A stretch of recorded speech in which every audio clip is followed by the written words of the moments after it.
Ndị be anyị bịakwanụ ka unu nụrụ ka ndị ntọrị mmadụ si wee gbuo onye echichi anụnwa na n'Imo afta ka fa narịchara ndị ezinụlọ ya 15 million naira dịka emere ka ndị mmadụ mata na afa ya bụ Chief Augustine Ezesinachi na ọ bụkwa na onye nke ndị n'Imo na njikọ ọka lokal gọọmenti nke dị na Anambra steeti na fa jikwa na ọzọ gbafa nkịtị wee mara ya na ọ bụkwa traditional and title holder and community leader nke ndị n'Imo.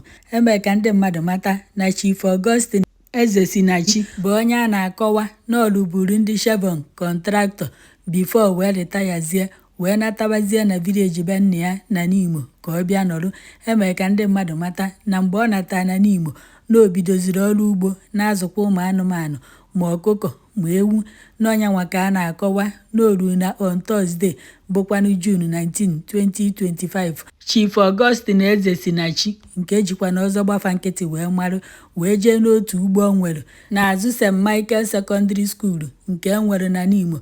Emere ka ndị mmadụ mata na o nwere ndị ọrụ ọzọ sokwana ya wee jee nyabụ ife fa wee na-akọzi ọrụ na ọ bụrụkwa sọsọ ya n'ebe a wee na-akọ nyabụ ọrụ na-enwere ndị ogolo ọrụ na-akọrị ya ọrụ n'ọkwa nyabụ ife ka fa nọzi wee na-eme bifo mara ife na-eme. Ndị ntọrị mmadụ bụ egbe wee kpuchisia ihu fa wee bata na nyabụ ebe nwoke mmadụ nọkwa wee na-akọ ọrụ ugbo wee chụsịsịa ndị na-enyere ya aka wee na-akọ ọrụ wee kpụrụzie nyabụ Chief Augustine Ezesinachi wee pụba.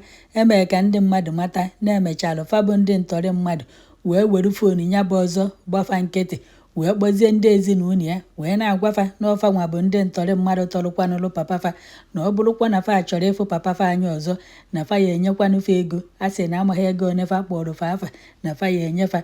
Ndị be ezinụlọ ọzọ gbafa nkịtị ọ dịka fa na fa na-ekwuzi na ego fa kpọrọ bukwa na ibu wee kwegide ọnụ nyabụ ife wee bie na 15 million naira. Ndị ntọrị mmadụ wee kwetazie ka fa nyefa 15 million naira.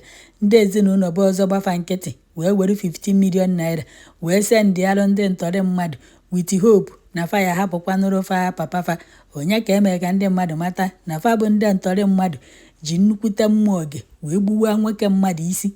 Onye nyegoro unu ego ka unu hapụ unu werekwa mma gbuwaa ya isi wee bulu ozie wee jee dọbakwa na nya bụ ebe nwoke mmadụ nọ wee na-akọ ọrụ ugbo mbọsị ahụ fatọjie n'azụ St. Michael Secondary School nke enwere na n'Imo. Emere ka ndị mmadụ mata na ndị ezinụlọ bụ ọzọ gbafa nkịtị bụzikwana ndị nọkịta anụnwa wee na-eru uju wee na-akwa akwa dịka fasi wee nyecha ndị ntọrị mmadụ 15 million naira. Ndị ntọrị mmadụ wee nwekwa obi wee gbuo papafa bụkwa na ọzọ gbafa nkịtị. Ndị mmadụ wee na-asị na ife anụnwa adịrọkwa mma na ọ bụrụ na ndị ezinụlọ bụ ọzọ gbafa nkịtị makwana na ndị ntọrị mmadụ ya egbu papafa na fa ya ewerekwana ya bụ 15 million naira wee nyekwa ndị ntọrị mmadụ. Na nke anụnwa na ndị ntọrị mmadụ narụchara ya bụ 15 million naira na ụdị na fa ya akpọghachitekwanụ nwoke mmadụ azụ na ndụ ka nwoke mmadụ nakwurukwana ezinụlọ ya ndị nke ọ hapụrụ bifo fa bụ ndị ntọrị mmadụ wee tọrụkwana ya. Na nke anụnwa fa gbukwa nwoke mmadụ egbuo na ya bụ ife bụkwa na ajọ ife.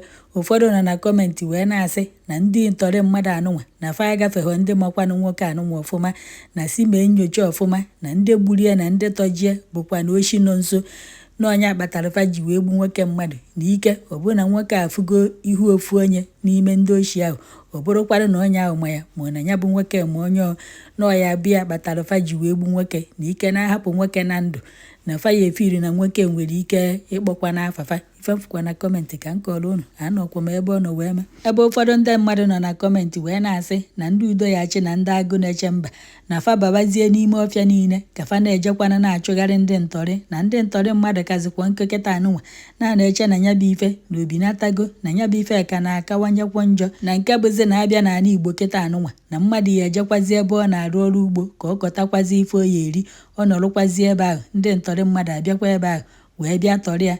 A na-ekwu na fa anajekwa ndị be ndị agha ego fa egbukwa onye agha egbuo na nya bụ ife bụkwa na ife anya mmiri na nya bụ ife atọrọzikwa ụtọ n'ala Igbo.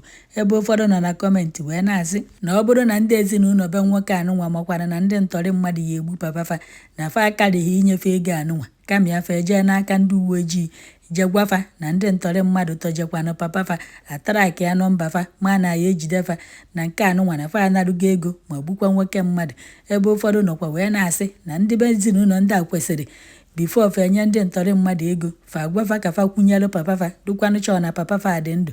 Enwere ike papa fa dị ndụ mgbe ahụ fa narụcha ego fa werụkwa mma gbuwa nwoke mmadụ isi.